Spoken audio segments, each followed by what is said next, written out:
Hello friends, कैसे हो आप सभी। उम्मीद करता हूँ आप सब अपनी तैयारी अच्छे से कर रहे होंगे। तो लास्ट वीडियो में हमने बात की थी रक्त के बारे में।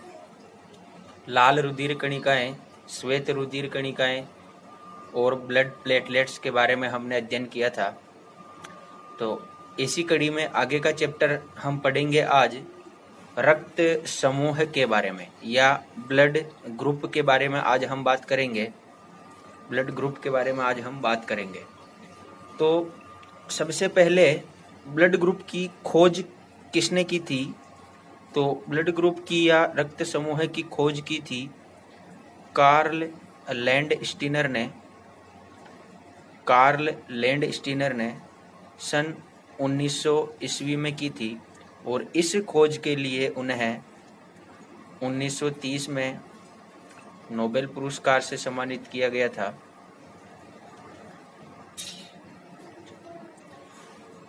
आपने देखा होगा कि हर मनुष्य में भिन्न भिन्न प्रकार के रक्त वर्ग पाए जाते हैं। तो ऐसा किसकी उपस्थिति के आधार पर होता है वो मैं आज आपको बताऊंगा। तो सबसे पहले बात करते हैं कि मनुष्यों में रक्त की भिन्नता का मुख्य कारण क्या है।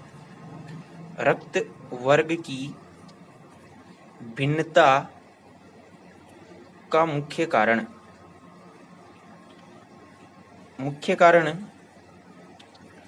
आरबीसी में पाई जाने वाली ग्लाइकोप्रोटीन।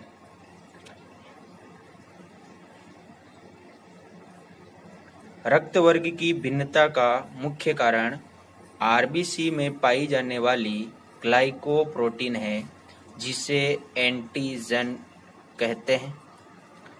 जिसे क्या नाम दिया जाता है? एंटीजन, या जिसे ही प्रतिजन कहा जाता है। अब आगे हम बात करते हैं एंटीजन कितने प्रकार के होते हैं। तो ये एंटीजन भी दो प्रकार के होते हैं, एंटीजन ए और एंटीजन बी।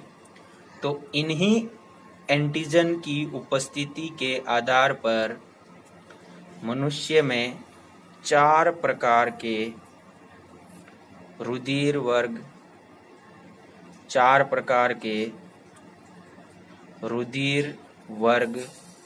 पाए जाते हैं। किसकी उपस्थिति के आधार पर?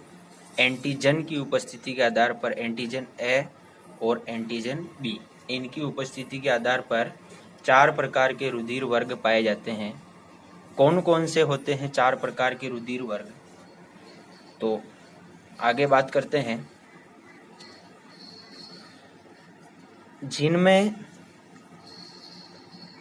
एंटीजन ए उपस्थित होगा, उनका रक्त वर्ग ए होता है। जिनमें एंटीजन बी उपस्थित होगा, उनका रक्त वर्ग बी होता है। जिनमें दोनों एंटीजन ए व बी उपस्थित होते हैं तो रक्त वर्ग ए बी हो जाएगा। जिसमें दोनों एंटीजन अनुपस्थित होंगे या कोई भी एंटीजन उपस्थित नहीं होगा तो वो रक्त वर्ग ओ या शून्य कहलाएगा। एक बार वापस देखिए कि जिनमें एंटीजन ए होता है रक्त वर्ग ए कहलाएगा। जिनमें एंटीजन बी होता है रक्त वर्ग बी कहलाएगा। जिनमें एंटीजन ए व बी दोनों होंगे रक्त वर्ग ए बी कहलाएगा। और जिसमें कोई भी एंटीजन उपस्थित नहीं होगा वो रक्त वर्ग ओ या शून्य वर्ग कहलाएगा। अब आगे बात करते हैं। इस एंटीजन की अनुपस्थिति में एक विपरीत प्रकार की प्रोटीन पाई जाती है। एंटीजन की अनुपस्थिति में एक विपरीत प्रकार की प्रोटीन रुधिर प्लाज्मा में पाई जाती है। रुधिर प्लाज्मा में पाई जाती है, जिसे एंटीबॉडी कहा जाता है। जिसे क्या कहा जाता है? एंटीबॉडी कहा जाता है। जिस तरह से एंटीजन दो प्रकार के होते हैं, उसी तरीके से एंटीबॉडी भी दो प्रकार की होगी, एंटीबॉडी ए और एंटीबॉडी बी। ये ध्यान रखिएगा दोस्तों, एंटीजन को हमने कैपिटल ए और कैपिटल बी से डिनोट किया है, तो यहाँ पर कंफ्यूजन ना हो, इसके लिए हम स्मॉल ए और स्मॉल बी यूज में लेंगे।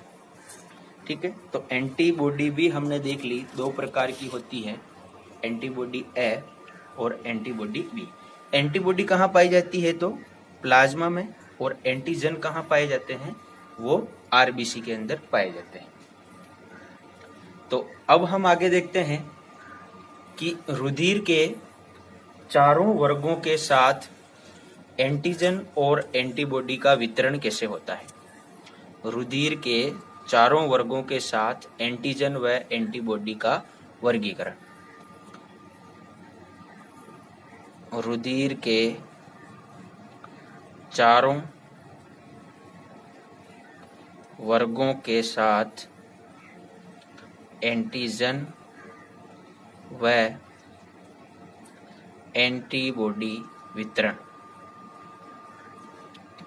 तो एक टेबल की फॉर्म में हम बना लेंगे।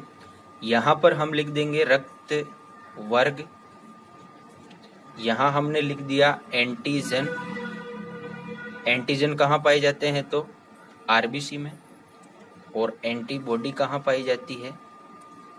तो प्लाज्मा में। ठीक है, चलिए रुधिर वर्ग ए की अगर बात करेंगे तो एंटीजन कौन सा होगा? एंटीजन ए होगा।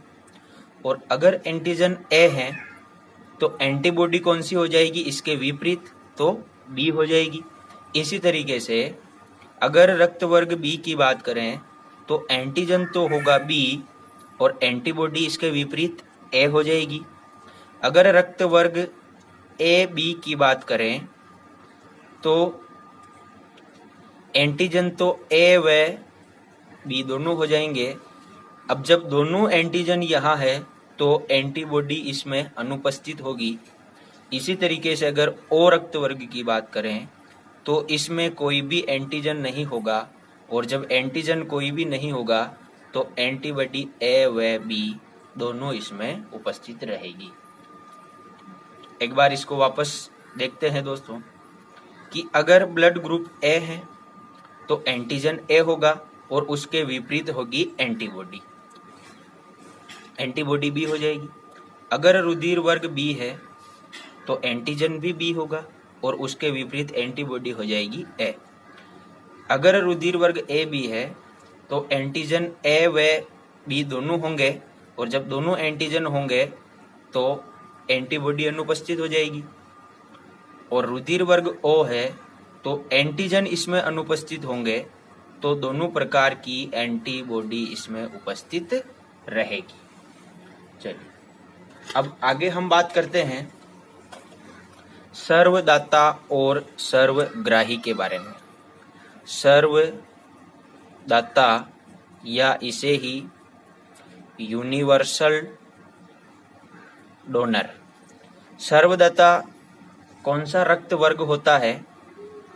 तो रक्त वर्ग ओ को सर्वदाता कहा जाता है।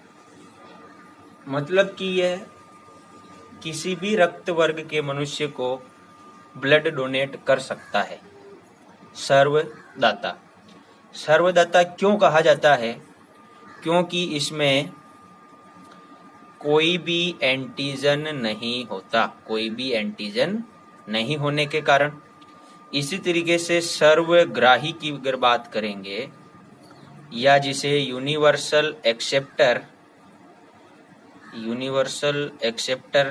की अगर बात आएगी तो रक्त वर्ग ए बी को यूनिवर्सल एक्सेप्टर या सर्वग्राही रक्त समूह कहा जाता है। क्यों कहा जाता है? क्योंकि इसमें कोई भी एंटीबॉडी नहीं होती। ओ को सर्वदाता कहते हैं क्योंकि कोई एंटीजन नहीं होता। ए बी को सर्वग्राही कहा जाता है क्योंकि कोई भी एंटीबॉडी नहीं होती है। धन्यवाद दोस्तों।